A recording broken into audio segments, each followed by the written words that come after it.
the law who had come from Jerusalem gathered around Jesus and saw some of his disciples eating food with hands that were unclean, that is, unwashed.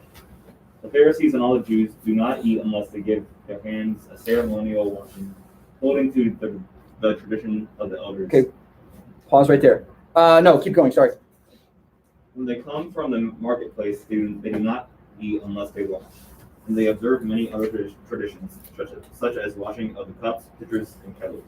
Okay, so Mark is now explaining a Jewish custom. This is some of the material that we would be talking about not being present in the Gospel of Matthew. Matthew doesn't explain this sort of ceremonial washing. Mark does, which means to us, he's writing to an audience that's not all Jewish individuals. Yeah. Run quick. Okay, is this making sense?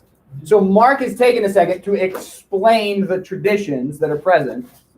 Okay, carry on. So the Pharisees and teachers of the law asked Jesus, why don't your disciples live according to the tradition of the elders instead of eating their food with unclean hands? He replied, Isaiah was right when he prophesied about you hypocrites. As it is written, these people honor me with their lips, but their hearts are far from me. They worship me in vain, their teachings are but rules taught by men. They have let go of the commands of God and are holding onto the traditions of men. Which is a typical chastisement from Jesus to the religious leaders of his day. You hold on to the traditions and you vacate the commands. Keep going. And he said to them, you have a fine way of setting aside the commands of God in order to observe your own traditions. For Moses said, honor your father and your mother, and anyone who curses his father or mother must be put to death. But you say that if a man says to his father or mother, whatever help you might otherwise have received from me is Corban, that is a gift devoted to God, then you no longer let him do anything for his father or mother. Thus you nullify the word of God by your tradition that you have handed down. And you do many things like that. Again, Jesus called the crowd to him and said, Listen to me, everyone, and understand this. Nothing outside a man can make him unclean by going into him. Rather, it is what comes out of a man that makes him unclean. After he had left the crowd and entered the house, his disciples asked him about this parable. Are you so dull? He asked. Don't you see that nothing that enters a man from the outside can make him unclean? For it doesn't go into his heart, but into his stomach, and then out of his body. In saying this, Jesus declares all foods clean. He went on, what comes out of a man is what makes him unclean. For from within, out of men's hearts, come evil thoughts, sexual immorality, theft, murder, adultery, greed, malice, deceit, lewdness, envy, slander, arrogance, and folly. All these evils come from inside and make a man unclean. Okay. What makes us unclean? Heart.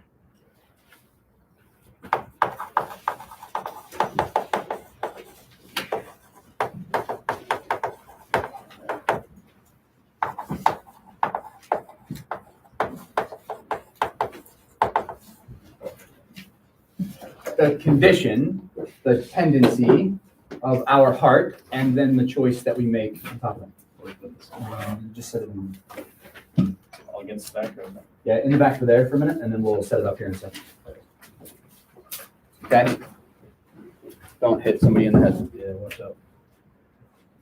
Good? What makes you unclean?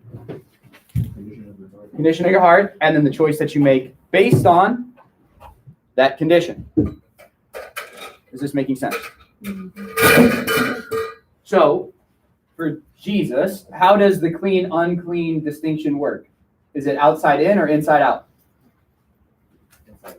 It's inside out, not outside in, which means two things. One, contact. Thanks, man. No problem.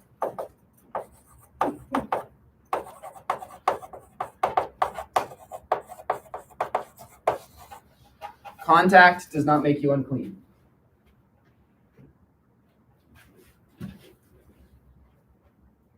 Contact with something that's religiously unclean, impure, but it doesn't necessarily make you unclean. What you do with it does. Is that why like temptation is isn't considered like sinning? Because it's just temptation. Like, Right. It's like contact with it, but it's not. Being in the situation that presents the temptation doesn't mean you've done something wrong. You might have by putting yourself in that position. That's a whole other conversation. But just being in that moment when the temptation arises doesn't mean you've done something wrong. What you do with it in the moment, that will determine whether or not you've crossed the line from clean to unclean or the other way around. Is this making sense? So contact doesn't necessarily make you unclean. Second,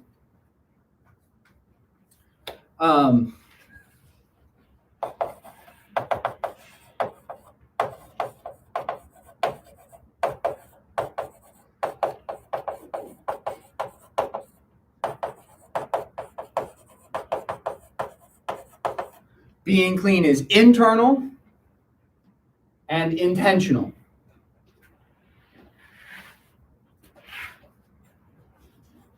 And in this sense,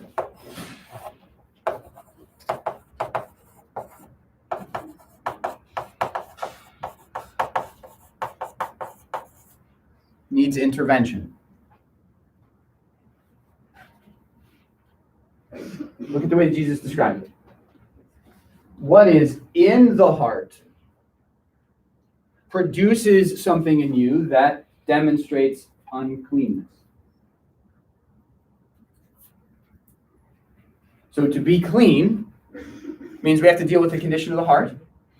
It means we need to be intentional about the right condition to start. With me so far? Second, because our natural default, thank you, Adam and Eve in Genesis chapter 3, is toward things that are unclean, out of the heart come evil thoughts, sexual immorality, theft, adultery, murder. Just look at the list, right? You with me so far? Because that's the natural tendency to the condition of our heart, it needs an intervention. In the Gospel of Mark, that intervention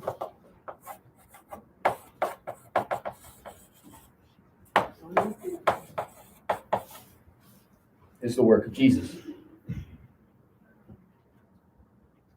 It's not washing that makes you clean or unclean. It's the intervention of Jesus makes you clean or unclean. How does the human person with a condition of their heart that looks like what's described here in the Gospel of Mark go from that condition to something else? The intervention of Jesus. That death and resurrection, what Paul talks about in Romans chapter 6, as dying with Christ and being raised to new life. This is the work of Jesus. It's not about making us look good on the outside or cleaning up some behavioral process out here. It's about dealing with the root cause and thereby actually becoming the clean thing we are intended to be. Yeah? Okay. Questions or concerns? I wanted to touch on this. This is one of Mark's critical moments in this clean-unclean distinction deal. We'll have some time tomorrow and Friday to talk through some more of the Gospel of Mark, highlight some key themes, talk through some other bits and pieces of this, okay? And we will pick up from there, all right? You have the rest of your time to work on your papers. Okay?